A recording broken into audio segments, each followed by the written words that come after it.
E aí, pessoal, beleza? Vamos falar um pouquinho a respeito do naturalismo? Que movimento é esse? Naturalismo. Você deve estar se lembrando lá da arte. E lá na arte, o naturalismo é a representação da natureza de maneira fidedigna. Não, não é simplesmente isso, tá? O naturalismo tem uma relação muito grande com o realismo. E qual vai ser esse link, essa ligação que o naturalismo tem com o realismo? O realismo representa as classes mais favorecidas, o naturalismo representa as classes menos favorecidas. Então, quem geralmente aparece na obra naturalista? O proletário. Quem aparece bastante, no caso da obra brasileira, vai ser lá a lavadeira, o morador do cortiço, o trabalhador braçal. Ele vai aparecer bastante nessa obra. Então, quando nós fazemos qualquer analogia entre o naturalismo da literatura e as artes plásticas, nós lembramos, por exemplo, daquelas obras de artes plásticas que tem, por exemplo, um trabalhador quebrando pedras, que tem uma lavadeira, ou ainda tem uma cozinheira. Então, nessas obras, você consegue perceber que há uma espécie de exploração desse trabalho por parte de alguém. E é por esse motivo que, bem como o realismo, a obra naturalista também discorre a respeito, claro que não, evidentemente, a respeito das doutrinas do Marx, tá? Então as doutrinas ficam muito claras. Gente, indo aqui um pouquinho adiante, vamos falar um pouquinho a respeito dessa origem do movimento realista lá na Europa, tá? Ele começa com uma obra chamada Thérèse Racan, de um carinha chamado Émile Zola. Só que a obra mais famosa do Émile Zola não é essa Thérèse Racan, tá? Dentro do naturalismo. Vai ser uma obra chamada O Germinal. Essa obra aqui chamada O Germinal tem como mote, tem como tema, tem como desenrolar o trabalho em uma fábrica. E é bastante impactante ler essa obra, porque evidencia-se para o leitor a falta de cuidado que esse dono da fábrica, que esse burguês, tem para com os seus funcionários. Nós sabemos, gente, das aulas de história, que durante a Revolução Industrial, nós não tínhamos, né, não havia esse cuidado com esse trabalhador. Então, trabalhava-se horas a fio, sem descanso nessas fábricas, trabalhava-se sem alimentação adequada. As fábricas eram escuras, eram fechadas, muita gente sequer saía da fábrica, então trabalhava lá horas e horas e horas, dava uma dormidinha ali do lado de uma esteira, voltava para o trabalho. Nós sabemos também que muitas famílias, muitas mães deixavam seus filhos na rua, mendigando, para poder trabalhar. Então essas cenas todas aparecem nessa obra O Germinal. Então ela é uma obra extremamente impactante para quem lê. Ela é uma obra que arrisco dizer que seja catártica, ou seja, você começa a sofrer junto a esses personagens e é impossível você ler uma obra naturalista sem, de alguma maneira, sentir a dor dessas pessoas ou se sentir indignado por aquilo que está acontecendo. Então é por esse motivo que as obras do realismo, quer dizer, do naturalismo, são chamadas de romances experimentais, de romances de tese. E por que eles são romances experimentais, romances de tese? Principalmente porque eles trabalham com algumas teses científicas, que nós já falaremos, tá?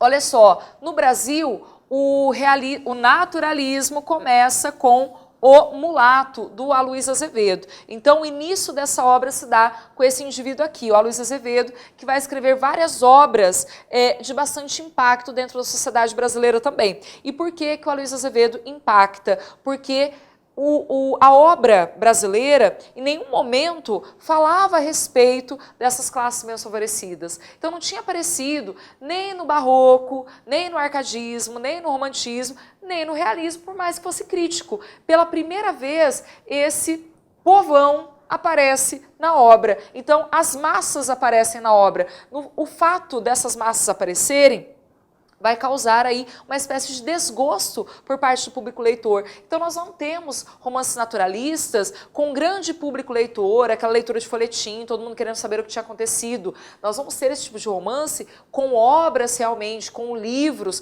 com capítulos grandes, com muita descrição, exatamente para que os leitores, que geralmente são os burgueses, conheçam a realidade dessa classe menos favorecida, belezinha?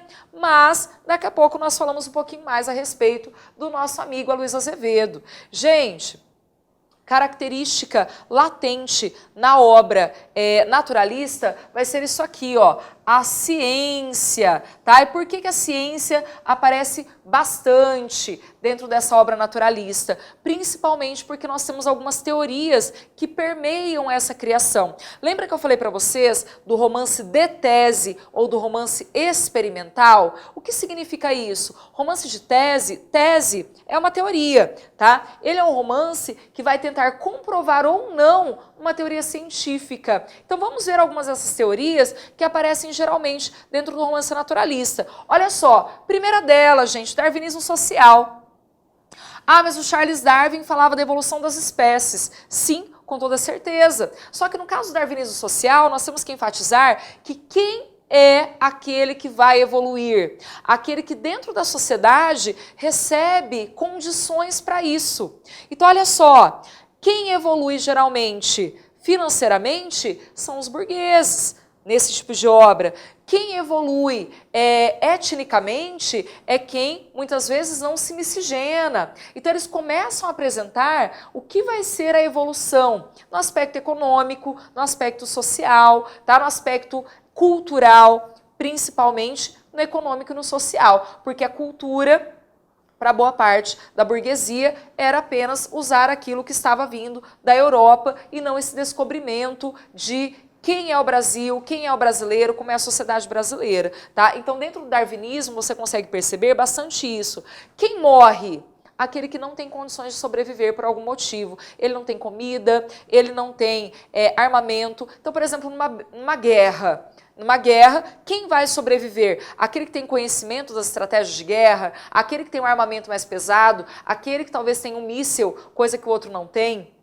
Então, isso é uma espécie de darwinismo. E dentro do darwinismo social, tem várias possibilidades de nós interpretarmos. E é isso que a obra naturalista vai enfatizar bastante. Cada obra tem uma espécie de darwinismo social diferente. O indivíduo consegue ou não consegue algo pela sua etnia, tá? Pela sua origem, pela sua raça. Ou ainda, o indivíduo consegue ou não consegue algo porque ele tem um parente que vai favorecê-lo, porque ele tem um amigo que favorece, ou ainda porque ele teve estudo, porque ele não teve estudo, porque ele teve condições financeiras durante toda a vida de conquistar algo ou não. Então esse é o darwinismo. Outra teoria que aparece bastante é a questão do positivismo. Ah, mas o positivismo aparece lá no realismo também. O darwinismo também aparece no realismo, querendo ou não. Por que esse positivismo aparece? Porque geralmente na obra naturalista nós não temos esse envolvimento metafísico. Então, geralmente na obra naturalista não vai aparecer essa figura divina que rege a vida desses indivíduos. E quando aparece um indivíduo que é religioso, às vezes, ele aparece de uma maneira mais caricatural, ele é satirizado dentro da obra. E aí, gente, a questão da caricatura vai ser uma grande característica dentro da obra naturalista, tá? E uma outra teoria super importante, guarde muito bem essa teoria aqui, vai ser o determinismo. O que significa determinismo? Determinismo é mais ou menos assim. É uma teoria que muitos defendem até hoje. Olha só como o pensamento ainda é muito parecido, infelizmente. Nesse caso aqui do determinismo, é acreditar que, por exemplo, pelo fato de uma pessoa nascer em determinado lugar, ela vai ter a característica de todo mundo daquele lugar, por exemplo. Ou ainda, se alguém na família, então, por exemplo, o pai era ladrão, o filho vai ser ladrão também. Ou ainda, o indivíduo nasce em determinado bairro, se aquele bairro é um bairro violento, se ele vem daquele bairro, ele vai ser igualmente violento, ou ele vai praticar algum ato ilícito, bem como algumas pessoas daquele bairro. Então, isso é o determinismo. E existe determinismo do quê? De raça, tá? De etnia. Então, é a mesma coisa que associar uma característica de uma pessoa à sua etnia, à sua raça, à sua cor de pele, ou mesmo à origem do país onde ela veio, tá? O determinismo de meio é mais ou menos aquela frase da avó: diga-me com quem tu andas e te direi quem és. Então, se você anda com tal pessoa, se você está em determinado lugar, se você mora em determinado lugar, você vai ter uma característica parecida com a da maioria das pessoas daquele meio, de momento histórico também. Então, se você viveu ou vive em determinado momento histórico, você vai ter determinadas características. Por exemplo, sou da década de 80 e preciso gostar de menudo, por exemplo, tá? Então, é uma característica, beleza, gente? Então, essas teorias aqui fazem parte do que nós chamamos de romances de tese, porque dentro da gente do discurso, nós vamos entender isso aqui, ó. Romance experimental, romance de tese. O que o autor tenta fazer? Ele tenta explicar uma teoria científica por meio da obra. Vou dar um exemplo. Vamos supor que tem uma obra naturalista e ele procure contar na obra a história de um jovem muito pobre que tentou a faculdade. Ele tentou passar no vestibular, por exemplo, e fazer a faculdade. Se ele resolver se fiar na teoria do determinismo, qual é a tendência desse jovem? Não conseguir, porque vai ter uma característica daquelas pessoas, daquele lugar, que ficam presas a ele e não conseguem evoluir de certa forma. Então, se esse protagonista não consegue, se esse protagonista tem características durante toda a história muito próximas desse pessoal, desse lugar de onde ele veio, comprovou-se a tese do darwinismo social, que aqueles mais bem preparados conseguem ir adiante, e comprovou-se também a teoria do determinismo. Se esse indivíduo consegue subverter toda essa ordem, não se comprova a teoria. Então o romance de tese tem esse intuito, tá bem? Continuando aí, gente, olha só. Quando se fala a respeito das características do naturalismo, olha só, a análise do coletivo. Por que se analisa o coletivo? Porque na obra naturalista se fala a respeito da caricatura. Se fala a respeito do estereótipo. O que é esse estereótipo? É o personagem que representa um bando de gente. Por exemplo, quando nós lemos, a obra mais famosa do naturalismo é o Cortiço, tá? Que é cobrado em vários vestibulares. No Cortiço, por exemplo, nós temos a figura do João Romão, que é um protagonista da história. E quem é esse João Romão? Ele é aquele cara que tudo que ele fez na vida foi por meio do trambique. Então, ele consegue crescer na vida roubando, passando as pessoas para trás. Então, será que dentro da obra naturalista o João Romão vai ser um personagem único? Não, ele é a representação de vários iguais a ele que estão aí na sociedade. Então o romance naturalista tenta comprovar pra gente que os personagens que estão ali são todos estereótipos da nossa sociedade, são todos personagens que aparecem aos bandos na nossa vida, no nosso cotidiano, tá? Uma outra característica é representar o proletariado. Por mais que apareça a burguesia, o enfoque da obra naturalista vai ser esse proletariado. E aí tem uma diferencinha entre a obra europeia e a obra brasileira. Na obra europeia, esse tratamento que se dá ao proletariado é algo mais sério. Como mais sério? Trabalha-se esses problemas sociais de uma maneira um pouquinho mais aprofundada, de uma maneira um pouquinho mais latente. No entanto, quando se fala do naturalismo brasileiro, esse personagem aparece de uma maneira mais caricatural. Então, às vezes, você até ri de algumas situações pelas quais ele passa, ri de algumas características dele. Então, às vezes, em um outro personagem, essa característica está associada também a uma espécie de humor, tá bem?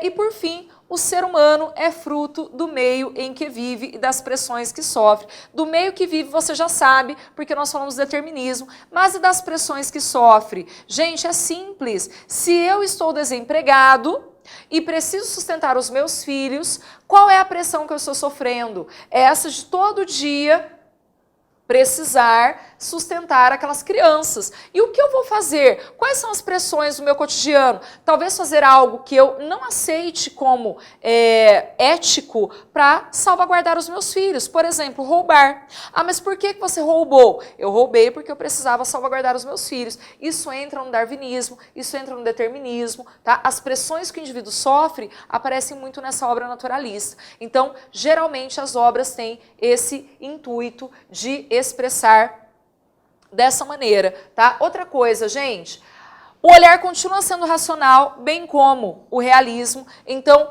a grande diferença vai ser que, por exemplo, na obra realista, as cenas são colocadas de maneira muito dinâmica, tá? É aquilo e pronto, duas linhas são muito bem explicado. No romance naturalista tem uma descrição maior. E por que tem descrição? Porque lembra que eu falei? A influência do ambiente sobre essas pessoas, a influência das outras pessoas sobre ele. Então, se há o determinismo, nós precisamos fazer uma descrição daquilo que é o ambiente. Então, o ambiente, muitas vezes, precisa ser descrito e descrito e descrito para ficar claro para a gente como é que ele influencia esse personagem. Ou ainda, descrever as ações desses personagens para que um outro personagem seja influenciado. Um caso clássico é, lá no Cortiço também, o caso da Rita Baiana. A Rita Baiana é uma personagem no Cortiço que influencia um português que, quando ele chega para o Brasil, esse português gosta de vinho do Porto, ele toma chá, ele ouve fado, e aí, observando aquele comportamento, não só da Rita Baiana, mas de todos os outros integrantes daquele cortiço, onde ele mora agora, ele troca o chá pelo café, ele troca o vinho do Porto por cachaça, ele troca o fado pelo samba. Então veja como o determinismo vai se comprovando na obra. Então nesse caso é sim um romance de tese, porque as teses vão se deixando mais evidente que essas características vão se moldando ao ambiente, vão se moldando àquelas pessoas que estão por ali. Belezinha? Outra característica interessante é a zoomorfização. O que é a zoomorfização? É a animalização do indivíduo. Essa animalização aparece de que forma? Vamos de novo voltar lá para o Cortiço. Quando o Cortiço acorda, tá? A referência que aparece dentro da obra é que aquele monte de pessoas no cortiço lembra larvas pululando em uma carne podre, por exemplo, ou ainda que ouvir aquelas pessoas gritando no cortiço lembra alguns animais, ou ainda que ouvir algumas pessoas gritando lembra um animal sendo morto. Então, as pessoas são comparadas a animais. Mas por quê? Porque elas são vistas muitas vezes como animais por essa sociedade burguesa. E por fim, gente, a descrição de cenários de modo muito fotográfico.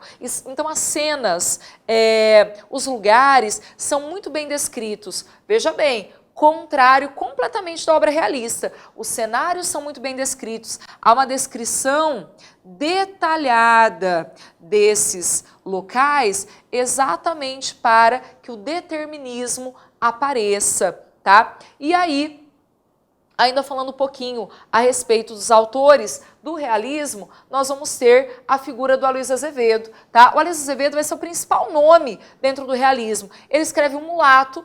Essa obra, o Mulato, tem como mote a figura de um indivíduo que ele vai sendo oprimido pelo meio, tá? Então a opressão pelo meio vai fazendo com que ele tome certas atitudes que vão ocasionar, obviamente, em mais ações ruins para ele. Então ele não vai conseguindo ir adiante na vida porque ele tem vários estigmas sociais. Então é mais ou menos assim, você nunca vai ser nada na vida porque você veio de determinado lugar, e esse personagem vai tomando isso para si, e por mais que ele tente, ele vai se afogando. Isso significa que o romance de tese está se comprovando. No caso do Bom Crioulo, nós vamos ter pela primeira vez, dentro da literatura brasileira, tanto no Bom Crioulo quanto no Cortiço aparece a questão da homossexualidade. Então, a homossexualidade aparece no romance naturalista como uma espécie de desvio, mas não um desvio de caráter, mas como um desvio biológico, ou mesmo um desvio associado ao lugar onde o indivíduo está. No caso do bom crioulo e no caso do cortiço também, esse desvio acontece porque convive-se com pessoas que são assim. Então, eu preciso ser dessa maneira, ou eu me torno dessa forma, eu sigo essa orientação porque eu convivo com pessoas que têm essa orientação. Então, pela primeira vez, a questão da homossexualidade aparece bastante na obra naturalista e, obviamente, gera muita comoção, muita gente resolve criticar essa obra do Aloysio Azevedo. Um outro indivíduozinho bem interessante é o Raul Pompeia.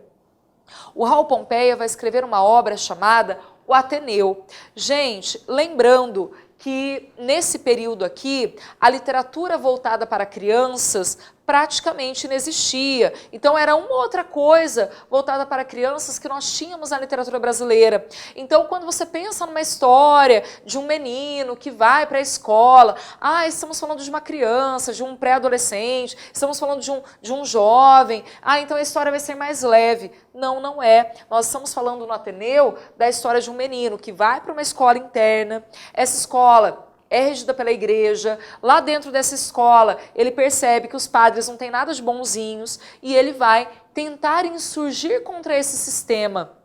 E é bem interessante que na obra O Ateneu, você percebe isso, ele tentando, o protagonista tentando lutar contra esse sistema já imposto.